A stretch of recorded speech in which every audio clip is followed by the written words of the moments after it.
धीमी तालियां होनी चाहिए। ये बात ऐसा लगना चाहिए कि हम बाबा के साथ महामाई का जगराता मनाने के लिए यहाँ पर बैठे हुए हैं। थोड़ा स्टेज में भी रिवर्ब डालो।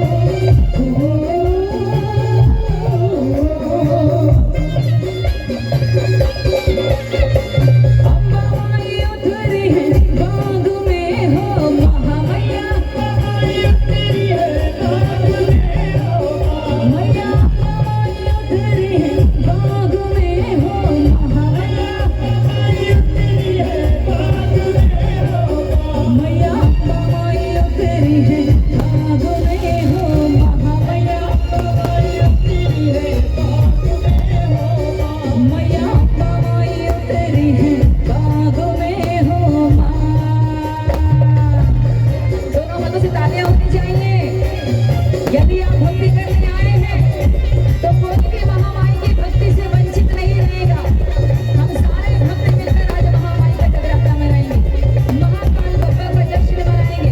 दोनों हाथों से धीमे धीमे तालियों के साथ ये तालियां बजाते हुए क्या बात है।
जयकारा शिवराज का बोल साचे दरबार की।